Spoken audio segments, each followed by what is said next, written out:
Good morning, everyone. Welcome. My name is Leslie Denard. I'm Senior Career Advisor here at United Training Academy.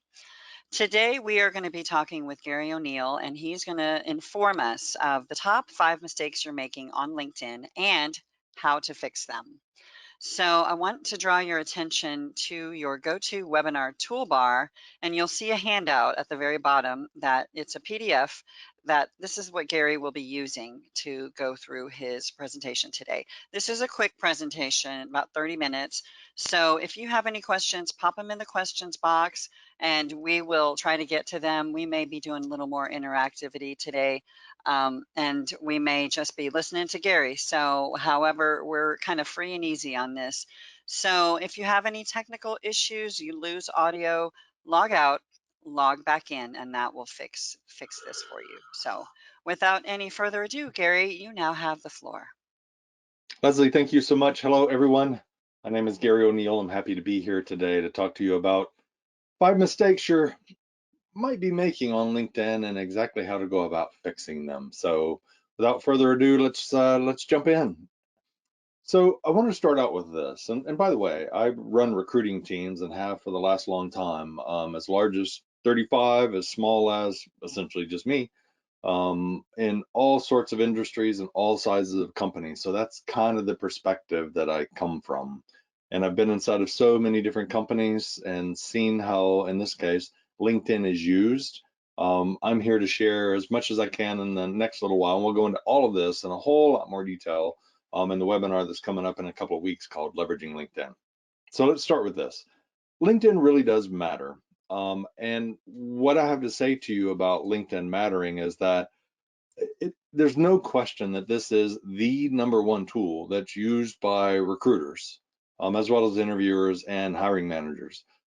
In the last 5 years, at least 95% of all hires that my teams have been associated with were some one way, shape, or form through LinkedIn, not through job posts, not through people applying for jobs, but through LinkedIn. And the same is true for the majority of the recruiting colleagues that I've got. I mean, this is the #1 tool that we use. It matters more than any job board by far, quite frankly. Um, and so it's really important that you understand how to use LinkedIn and that you treat it as the important tool that it really is. A lot of people do, but I see other people kind of neglecting it and thinking that it really doesn't matter. Let me just give you a couple of reasons why LinkedIn matters, and then we'll jump into a few specific tips. Most of the time, me and the recruiters on my team, most of the recruiters who I know, as well as managers and interviewers, if they happen to have your resume and you have your LinkedIn profile on your resume, we'll bail out of your resume and go straight over to your LinkedIn profile for any number of reasons. One reason is this device right here. We do a whole lot of work on this device right here. And your resume, particularly a PDF resume, is very difficult to look at on my phone. So let's say that I'm getting ready to have a conversation with you, an interview with you. I go to your resume, I can't see it on the screen. There's no link. Yeah, that's one of the main reasons why. Because if you have a link on your resume, I'll go straight to your LinkedIn profile. It's optimized for mobile. It's really consistent for me. I know exactly what I'm looking for. And maybe equally important, I'll go investigate the companies that you've worked with and have an idea of the size of them and can learn so much more. In fact, it's gotten to the point where if someone doesn't have their LinkedIn link on their resume, it's kind of irritating. And most of the recruiters and a lot of the hiring managers and interviewers and all that I work with feel the same way. Um, and again, one of the reasons why is because I can really easily click on the companies you've worked with, because most companies I've never heard of, right? I mean, 80% of all companies are small businesses with less than, a tiny handful of employees. So the majority of companies you've worked with, I don't know about, right? So it's consistent, easy to read. Let's just leave it at that. LinkedIn really does matter, and how you go about using LinkedIn has a significant impact on your job search. So let's go into a few things that people are commonly, not leveraging, common mistakes that are being made, particularly if you're in career transition, particularly if you're unemployed, but not listing what we'll call a current job. is a really unfortunate mistake. And the reason why, and I'll show you what I mean by current job. Well, let me just show you right now. I'll show you what I mean by current job. Let me bail out of this for just a second and go over to my LinkedIn profile. Come on. All right, there it is. Get rid of that. And I'm going to go over to LinkedIn and just show you. I'm going to sign in here real quick. Thought I was already signed in. So what I mean by a current job is right here at the top of our profile. In this case, a gentleman by the name of Tyrone. Right here, a job that says, from some date through present. That is what makes something a current job. Now, the reason why it's so important to make sure that you have a current job on your profile, no matter what, is this, that as a recruiter, in my recruiter account, the main thing we do when we search for people is we search by title and we search by zip code, quite frankly. So, because what I want to do is I'll start with, well, regardless of what I'm looking for, project managers, medical billing and coding specialists, IT professionals, whatever it is, I'll start with a title and put in the zip code and a certain distance from the zip code and see how many people come back in my search. And when I do that as a recruiter in my upgraded account, I have a choice of selecting whether that's someone's current title or not. I always flip it to current, and here's the reason why. I don't really care whether you're employed or not right now. I really don't. But what happens is if I say something like, IT administrator or IT security specialist or project management coordinator, and I don't put current job, I can find people who are now real estate professionals who were a project management coordinator 20 years ago, and I don't need them in my search.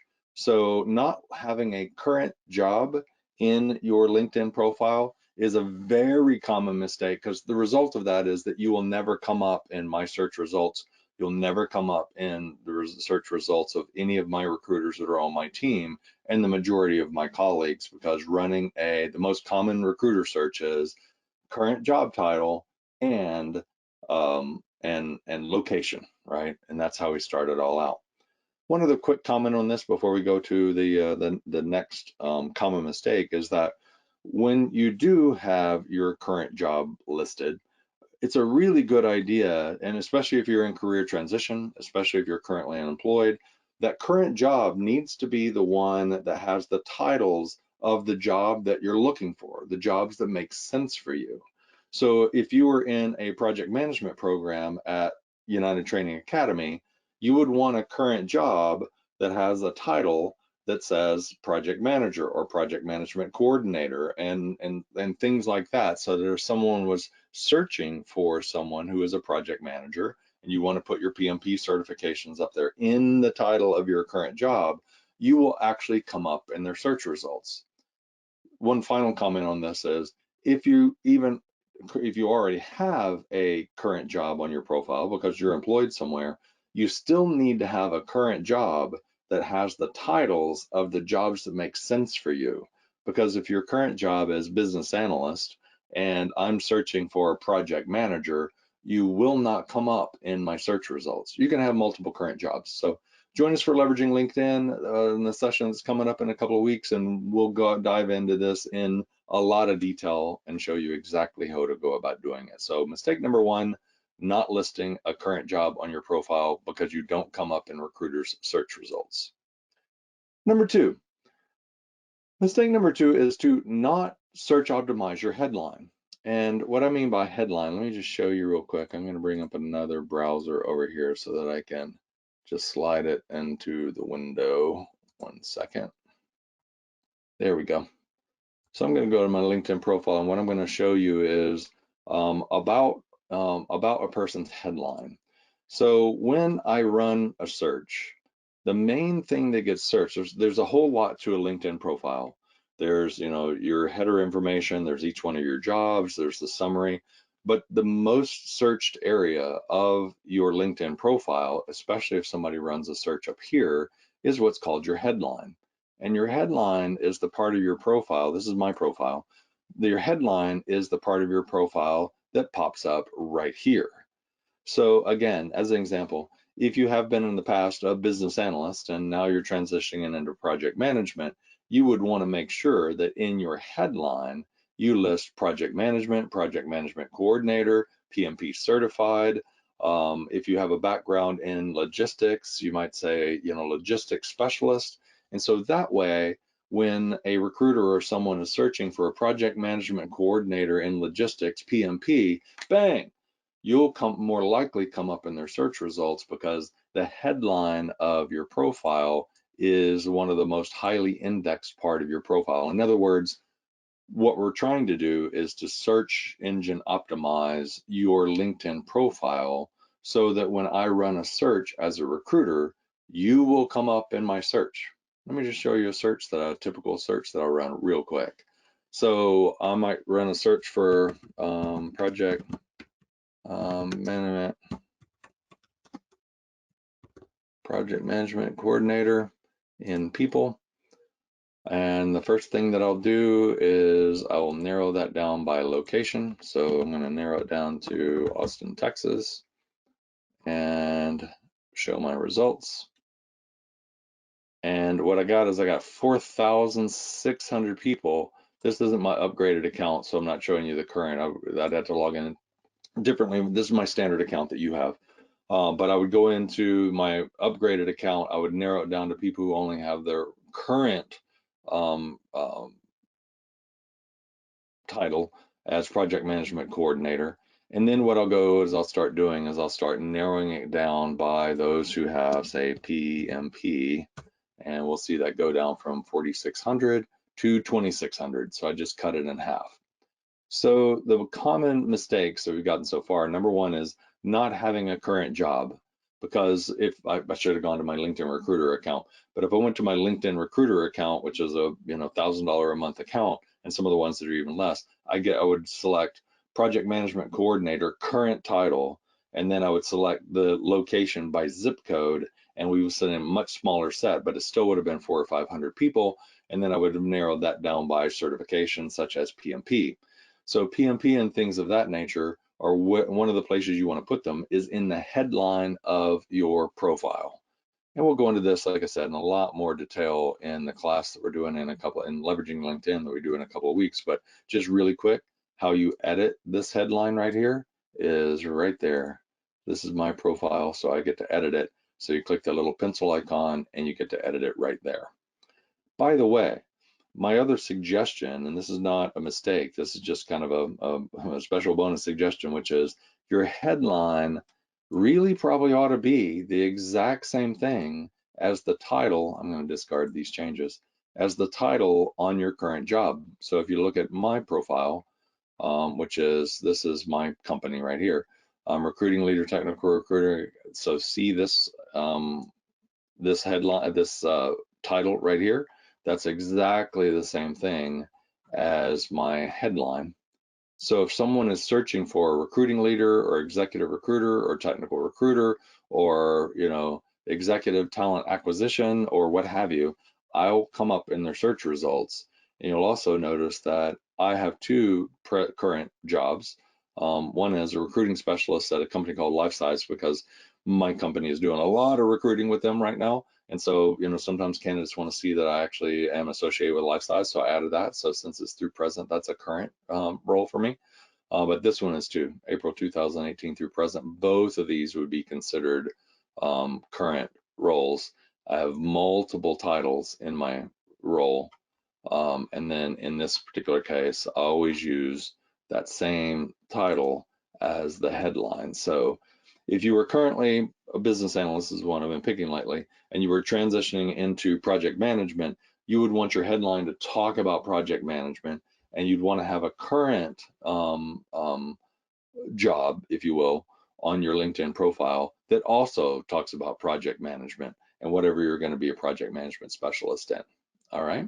These are two really important ones that make a big difference as to whether or not someone who's looking for you will find you. All right. Tip number 3, or common mistake number 3, is a lack of searchable keywords. Now, what I mean by lack of searchable keywords is of course, in your headline that we just talked about, in your current job and in the title, those are searchable keywords, such as the title of the job you might be looking for, project management coordinator. But also, furthermore, it would be PMP, or it would be the tools and technologies that you use. If you're an IT program, it might be about Cisco, or it might be about Microsoft SharePoint, or it might be a whole list of technologies. Because what happens is that a lot of recruiters are fairly junior. They'll take a job description, and what they'll do when they're doing a search is they'll look for words on the job description and they'll plug those into their search. So they'll start with the title that they're looking for, the location that they're looking for, change the title to current, and then when they get way too many people, they'll begin pulling things and words out of the job description and putting them into the search. So your certifications, the technologies, if you're in medical billing and coding, they'll probably use healthcare, they might use health insurance, they might use all kinds of things that someone might use to try to narrow their search down. And so your LinkedIn profile, if it lacks a whole lot of those searchable keywords, you're not likely to come up in search results, or you won't come up on page number one. The other thing that's important to understand about using a lot of these keywords in your profile is that, just like Google search results, right? A couple of things. One, when you go run a Google search, how often do you actually go to page 5 or 6 or 10 or 20 in Google search results, right? Most of you rarely go there. And the same is true for recruiters, because when I run a search in LinkedIn, 20 people come up. On the next page, another 20 people. And then by the third page at 60 people, I've usually solved my problem. So it's not just about coming up in search results, it's about coming up on the first page of search results.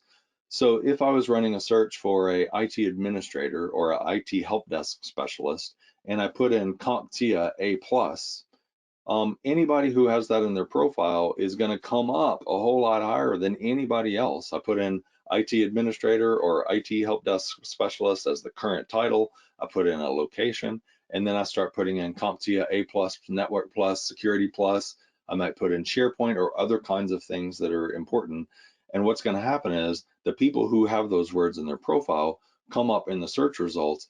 And then furthermore, the people who have it in their profile the most come up at the top of search results. So if I ran a search for medical billing and coding specialist as the current title in a region within 20 miles of a zip code, and then I start adding keywords such as healthcare, and I forget what the certification is for medical billing and coding, but I add that, and I also add administrative assistant. The people who have those words in their profile, the people who have that title, that's their current title, in their current position, in that area with those keywords, will come up at the top of the list. Now, if someone had that certification in their profile once and another person has it in there twice, they'll come up higher in search results. So you can put the keywords in your headline, you can put them in the summary of your profile, you can put them in the title of your current position, and then you can put them in the description of your current position. So as an example, if you were a PMP certified or even working toward one, and you put it in your title, and your heading, and your description, and your summary, you could easily have PMP certified in your profile 4 or 5 times.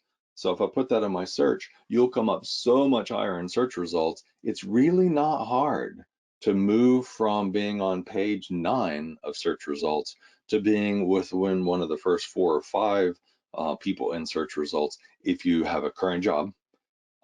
If in that current job, that on item number 2 here, in that current job, you actually put in keywords that search optimize your headline, all the things that somebody might search for, and then you make sure that you use those searchable keywords, your certifications, the tools and technologies, other things that somebody might search for, as many times as you possibly can in your LinkedIn profile, to the point where it becomes redundant.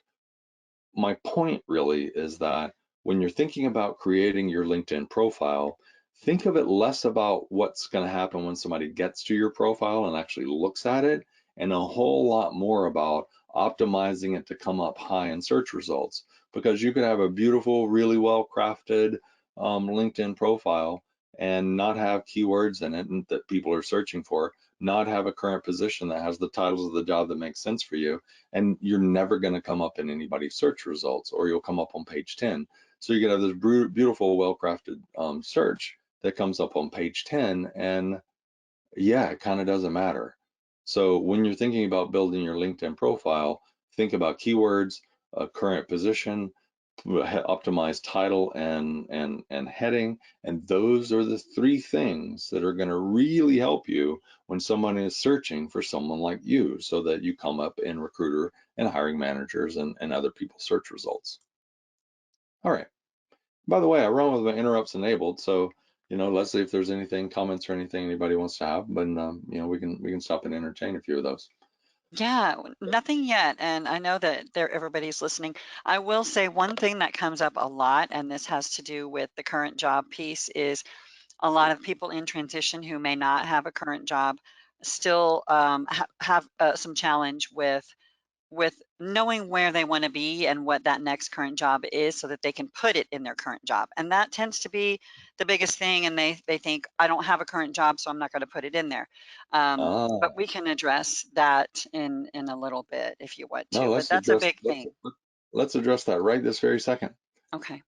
So this is a profile of someone who is a student who recently landed a great job, and we have his permission to go over this. Tyrone, congratulations, Tyrone.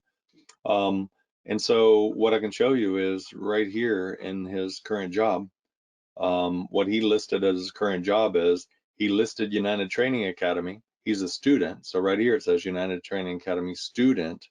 So what's going to happen is United Training Academy, it might look to some people like he's employed here, but he was a student here. He clearly called that out. And even before he was in these kinds of roles, he listed the titles: cybersecurity analyst, vulnerability assessment analyst, networking systems administrator. And so if I was searching for networking administrator, he would come up in my search results. If I was searching for systems analyst, because it doesn't matter the order of the words.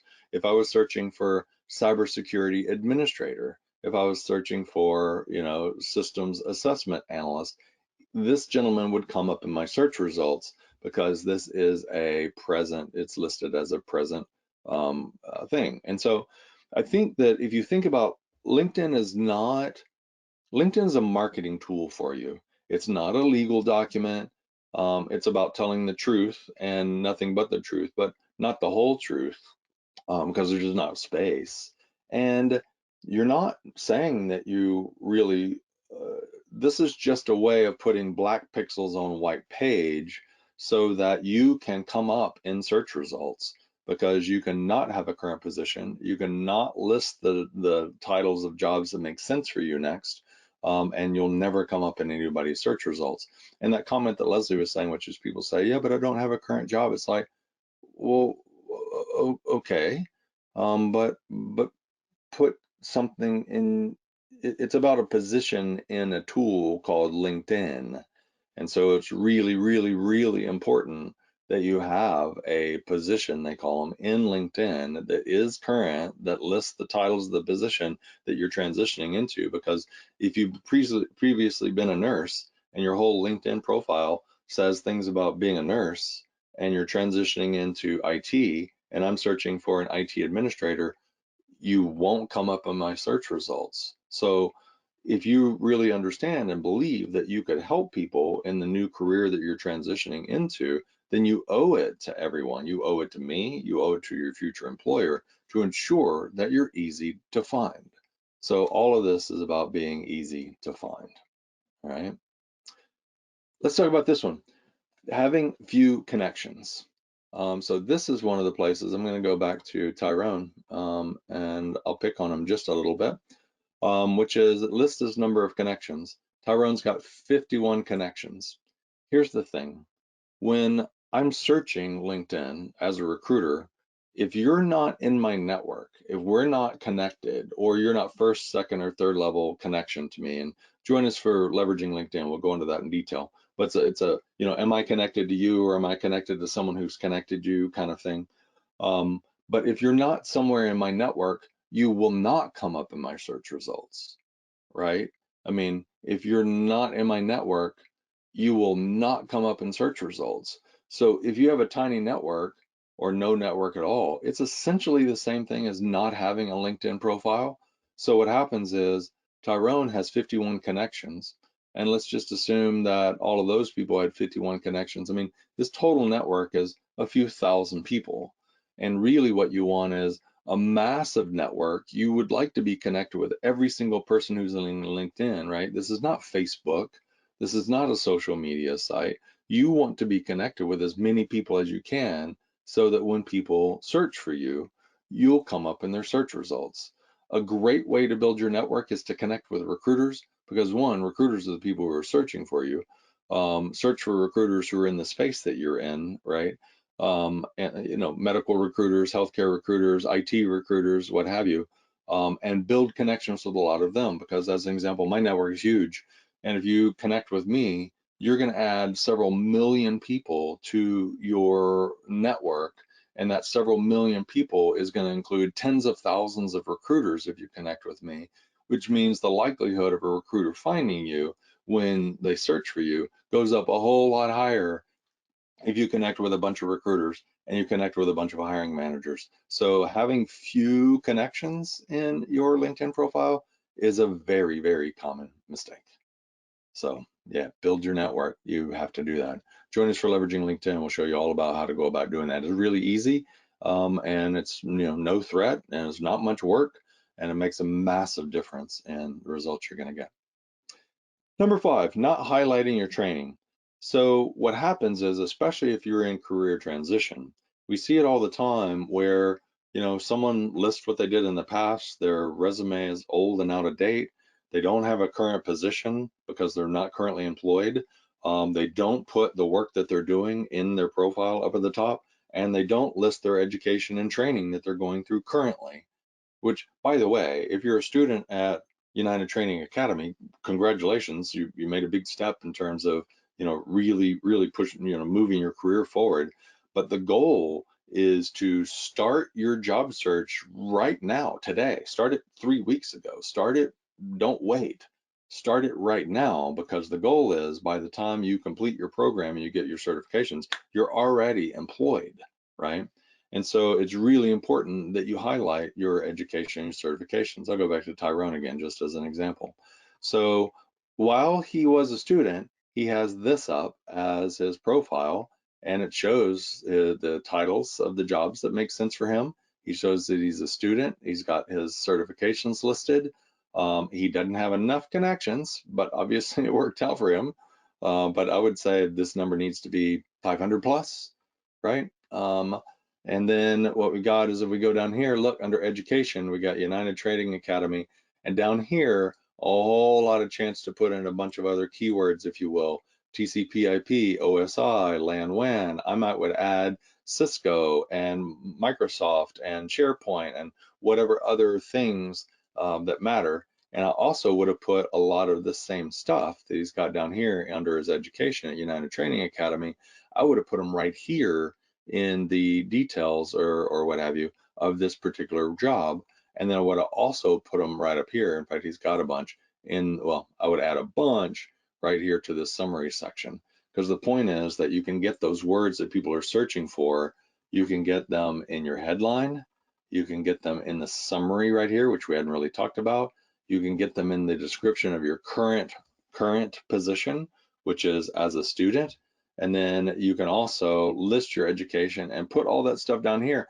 And I'm telling you what, now if somebody was searching for cybersecurity specialist and they put in the certifications around that and around specific, technologies that their company might be interested in, a profile of somebody like Tyrone's will come up at the very top of search results. And that's the whole point of all of these things, is to come up at the top of search results. So those are the five biggies, which is not listing a current job, not search optimizing your headline with the kinds of roles and titles and keywords that someone's going to search for, lack of searchable keywords throughout your whole profile, having very few connections, because if you have very few connections, no one will find you, and not highlighting your training. And then just to wrap it up, a couple of bonus mistakes is not connecting with me, Gary O'Neill. There's my LinkedIn link. You can connect with me there. And not connecting with Leslie, who is here to help us on this. So there you go. 5 really common mistakes on LinkedIn. super easy to fix. And also join us for the upcoming Leveraging LinkedIn webinar. We'll go into a lot of detail on all of these things, as well as a whole bunch more. So, Leslie, back to you. Hey, well, if you have a couple minutes for some questions, we do have Sure, a little bit more focus on this. sure. Now, you mentioned connections, and obviously we know more is better. But one question we had was, as for connections, is there a minimum, or what is what's your thought process on making connections and how many you should have? I know you mentioned for what 500 as a minimum on one of them. Yeah, I mean, that's a really great question. It's a difficult question for me to answer because really what it's about is kind of connecting with as many people as you can. It's not one of those things where somebody says, "How long does the paper have to be?" And when you got your paper 2 pages long, you quit. I think you know, it's really easy to get it to at least 500, but don't stop, right? Don't stop. And let me show you. Can I show you real quick? Would it be all right if I show everybody real quick Yeah. a simple way to go make a bunch of connections? Yes, please. All right. So this is not my upgraded recruiter account. This is the same as yours. So to start off a search, I have to start here. And the main people you want to start connecting with is recruiters, because those are the, pardon me, we get paid to look for you. It's our job. So what I'm going to do is you have to start a search here, but I'm really looking for people. So I'll narrow my search down to people. And now what I'm going to do is I'll just pick locations. And I'm just going to say, oh, what's a location you want, Mm, Leslie? how about San Antonio? Okay. San Antonio, bang. So I'm going to add that location. So there are 5,700 people who somewhere in their profile say that they're a recruiter. And then what I'm going to narrow that down to is I'll narrow that down to healthcare, let's say. And so I got 766 people who are recruiters. So recruiter at favorite healthcare staffing, healthcare recruiter. So check out how easy this is. I can go connect and I can go send. I can go connect and I can go send. If I want to be a little bit fancier, I can connect that and I can add a note and I can say, hi, Thaddeus. It's always good to be um, connected with um, healthcare industry recruiters. Let's connect. Gary. And then what I'll do is I'll put this into my copy buffer, right? Copy. I'll send that. Bang. And once I've done that once, now I could go to Lauren and I could add a note. Now, Lauren actually isn't a healthcare recruiter, so I probably wouldn't put that in there.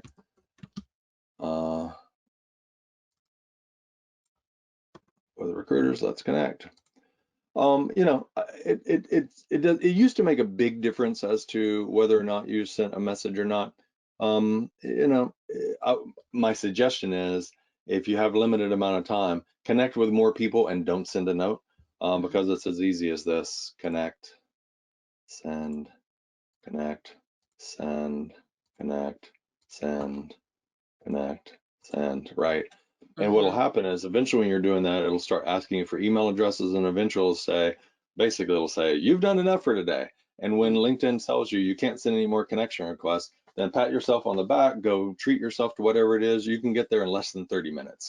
Just go connect with people. 20 or 30 minutes, you're going to run out of time to do it. And then what happens is that the way you see who connects back with you is if you click on this My Network right here, then like you get these. RJ accepted my connection to invite. And if I go look at my connections, all of the people who have most recently connected with me will be at the top of my list. So you can Mhm. see who's connected with you. And then once they connect with you, then you can go back over to them and you can send them a message. So, Mhm. yep. Yeah, So it, hundreds and hundreds. Go connect with 1,000 recruiters. you're right. It doesn't take a lot of time to get to that. To get to it's a numbers game, and you do need to have high numbers in your connections if you're going to be found by these people. Yeah. Um, Yeah. if you have, If you're not in their network, you won't come up in their search. yeah, yeah, that's right. Spread the shotgun effect out, right? Yeah. One other question, if you've got a minute. This Sure. person says, I live out in the boonies and I'm open to relocate within 100, 150 miles away. What do you suggest about using zip code or location to come up on searches? What if this person's Yeah, kind of out of the awesome question. zone? Yeah, awesome question. Okay. So I suggest you put your zip code, list your zip code in the middle of the area that would make sense for you to commute to or to work in. Unfortunately, you can only put one zip code in LinkedIn. Someday they might change that, but let me show you where you put it. This is my profile again, so I can edit it. I click this edit button, and then right down here is where I put in my zip code. So I suggest you put in a zip code that is either the place where you want to relocate to, or is in the middle of the area where you might want to commute to, or where people might be looking for you. And people will say, "What about remote jobs? What if you're open to everything?" It's like, yeah, no. If somebody's running a search, I mean, then the most common really is that even if even my team is working on a lot of quote unquote remote positions now, but what we do is we always target an area, because what we do is just say go saturate Houston, because there's a lot of this profile. Let's go to Dallas. Let's go to, and we still go to locations to, even if we're hiring wherever, because I can't run a national search because that just gets ridiculous. It returns a million search results. So put your postal code in the area that you're either willing to relocate to, where you're in the middle of the area that makes sense for you to commute to, or in a big metropolitan area that's somewhere in and around you, because that's where people are more likely to search for you. By the way, no one ever sees your zip code. Like, I can't see your zip code. The only thing that's ever used for is searches, so that I can run an advanced search in my paid account, and I can put in a zip code and narrow the distance from that zip code that I want my search to return. Got it. Okay. So if someone, say, lives, outside of Oklahoma City, but can work in Oklahoma City, for example, then they should put pretty much the Oklahoma City main zip code or any one of those zip Absolutely. codes. You pick Okay. it right in the heart of Oklahoma City, and then off you go. And of course, a lot of jobs these days are hybrid, meaning, sometimes in the office, sometime from home. Hmm. Um, the world, I mean, a tectonic shift has happened. That's never going back. Be thankful if you don't own a lot of office real estate, commercial real estate. So yeah, a lot of us have shifted home full time or part time permanently. So Hmm. yeah, Yeah. Okay. Awesome. Gary, I think this is perfect. If that covers it for you, I think that covers all of our questions for today. good, Um, good. I will say, anybody that has any questions that maybe you think of after the fact, make sure send them over to our little email address. I say little, I put it in a little box here. It's the chat box, and this tells you a little bit more about what's coming up. Our leveraging LinkedIn on Friday, October 22nd. We this is kind of a lead in to that webinar. So any questions you think of between now and then, send them over to info@unitedtraining.com and say, here's a question for leveraging LinkedIn for the webinar, and I'll see you on the 22nd. And that link over there to academy@unitedtraining.com/webinars is going to get you to where you can register for that webinar. Got And I it. promise there's a lot more information to have. Yes. You want me to show them that? Yeah, that'd be great. It's academy dot, I think it's, yeah, academy dot united training. UnitedTraining.com. Yep. Yeah, And where do you perfect. want me to go now? See where it says resources, where that drop down There you go. is, and Yep. then down to webinars. Boom. Yep. There you go. And Leveraging that's LinkedIn on October the 22nd. We go into a massive amount of detail here. We'll take you in an account. We'll show you how to do it. So join us for this. We'd love to have you there. absolutely. Everyone, thank you so much. Gary, thank you so much as well. And this has been recorded. You're going to get a link to the recording for this. This is a lot of information, but Gary is right. These small changes will yield big results in your LinkedIn. So don't hesitate to take those steps and reach out. And I'll connect with everybody that sent me a connection request today and look forward to chatting with you all. And Gary too, yes. Y'all have a great weekend and enjoy. Take care. Thank you. Bye bye, everyone.